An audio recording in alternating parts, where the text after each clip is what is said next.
देखिए सर, जो विधायक अपने गांव का नहीं कर पा रहा, अपना जो गांव पड़ता है उनका रेक्चा गांव है।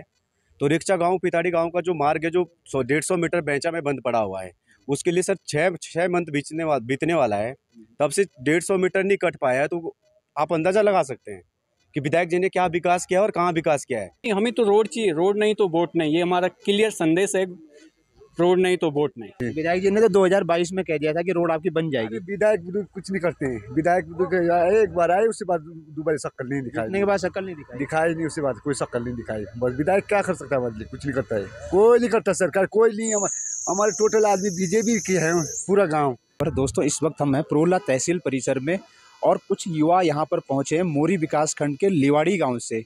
और इन तमाम युवाओं का कहना है कि रोड नहीं तो वोट नहीं। और आज इसको लेकर यहाँ पर प्रोला तहसील परिसर में पहुंचे हैं। उप जिला अधिकारी महोदय को एक ज्ञापन भी दिया गया है। लोकसभा चुनाव के बहिष्कार को लेके एक ज्ञापन दिया गया है लिवाड़ी गांव के युवाओं के द्वारा। और इनका कहना है कि काफ़ी लगभग 10-11 सालों से जहाँ पर रोड का काम चल रहा है, आज तक अधूरे में लटका हुआ है। 22 में आपको याद होगा, आपके यहाँ पे विधायक जी आते हैं, तमाम तरह के आश्वासन देते हैं कि जब मैं 2023 में यानी 1 साल बाद जब यहाँ पर आऊँगा आपके गांव में, तो अपनी गाड़ी से आऊँगा। तो क्या हुआ उस आश्वासन का? भाई साहब आए तो थे।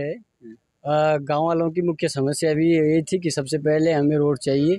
माननीय विधायक जी ने बोला था कि लगभग 1-2 मंथ में रोड का काम पूर्णतः चालू हो जाएगा। उनका कहना था कि 2000 यानी जुलाई 2023 तक काम पूर्ण हो जाएगा। लेकिन अभी तक कोई काम हुआ नहीं है। बीच में URRDA के जो चीफ हैं RP सिंह, वो भी वहाँ पर आए थे शायद निरीक्षण के लिए। हाँ आए थे सर। अभी तक रोड कुछ नहीं हुआ, सिर्फ नाम मात्र के लिए आए थे और अपना बाकी काम तो अपनी पाया सर। चलिए, तो कहीं ना कहीं एक ट्विस्ट जरूर आया है इसमें कि 2022 में जो हमारे प्रोला विधानसभा के जो विधायक साहब है वो इनके गांव में जाते हैं और ये आश्वासन तमाम तरह के गांव वालों को जो आश्वासन देते हैं। और एक आश्वासन दिया था कि जब 2023 में 1 साल बाद जब मैं इस गांव में आऊंगा तो अपनी गाड़ी से आऊंगा, यानी कि रोड तब तक कंप्लीट हो चुकी होगी। और वो आश्वासन कहीं भी आज धरातल पर दिखता नहीं है। देखिए सर, जो विधायक अपने गांव का नहीं कर पा रहा, अपना जो गांव पड़ता है उनका रेक्चा गांव है।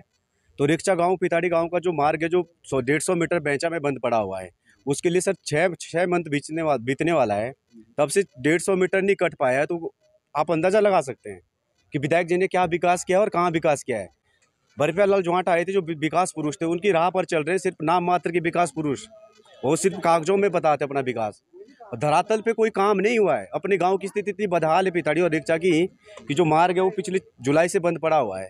लेकिन अभी तक 150 मीटर जो सड़क बंद पड़ी हुई है बेंचा में, वो खुलवा नहीं पाए हैं। जो लिवाड़ी के लोग हैं वहाँ से 2300 रुपये का एक राशन का कट्टा पहुँचा के जाते हैं। तो जो गरीब आदमी वो बेचारा कैसे खाएगा, जीवन यापन कैसे करेगा अपना सर? ये झूठे दिलासे और वादे करते हैं। बाकी आज तक जो जनता ने जो चुना था विधायक जी को, जन समस्याओं से चुना था, परेशान होके कि अपना आदमी है कुछ करेगा, उसके बाद वो भी वही है उनकी सबकी तरह। अपना गोल हो रखा, पता ही नहीं उसका, अपना छुप चुका है, जहाँ पता नहीं कहाँ रहता है वो, कोई उसके बारे में कुछ पता नहीं है। क्या कुछ मुख्य कारण है जो बहिष्कार किया जा रहा है? बहिष्कार मुख्य कारण तो हमारा रोड है, जो कई सालों से अभी निर्माणाधीन पड़ी है।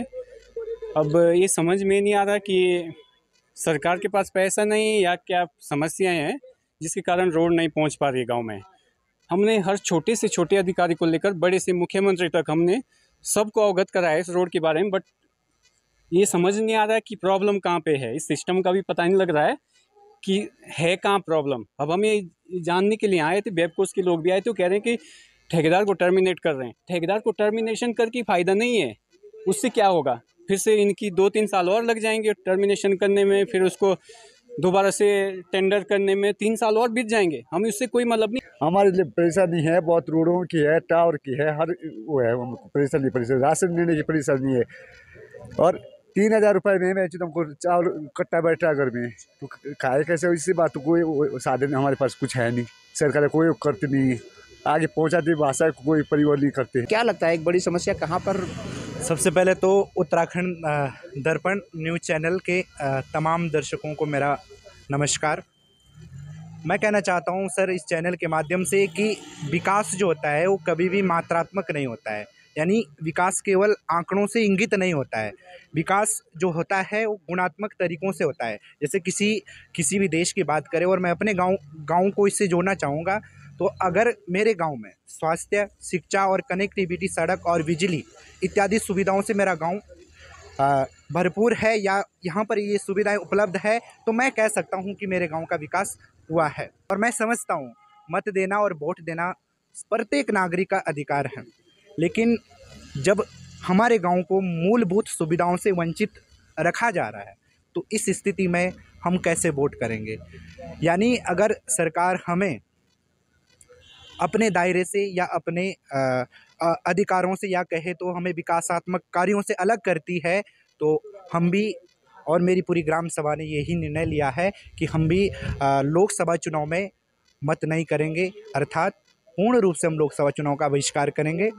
हमारी रोड में जो मेन रुकावट आ रही है उसका जो मूल कारण है, जो मुझे लगता है, यानी जो चट्टान, जहाँ से चट्टान कटनी है उस चट्टान को कटने के लिए जिस तकनीक की वास्तविक में वहाँ पे आवश्यकता है वो तकनीक उस रोड पे यूज़ नहीं की जा रही है। यानी जेसीबी से एक पहाड़ थोड़ी ना कट सकता है। जहाँ पे श्रमिक ज़्यादा चाहिए वहाँ पे आप 2-3 श्रमिकों से काम चला रहे हैं, ऐसे में कैसे रोड कटेगी। पीएमजीएसवाई की जो चीफ है उनसे मांग की थी सर कि क्यों ना उस रोड को काटने के लिए, उसको आगे बढ़ाने के लिए आरओसी दी जाए। उन्होंने आश्वस्त किया था कि 2-4 दिन में आरओसी चले जाएगी, लेकिन महोदय बड़ा विडम्बनापूर्ण विषय है कि 3 महीने बीत जाने के बावजूद भी ना तो कहीं आरओसी पहुंची है, ना वो सड़क उस लेवल से आगे बढ़ पाई है।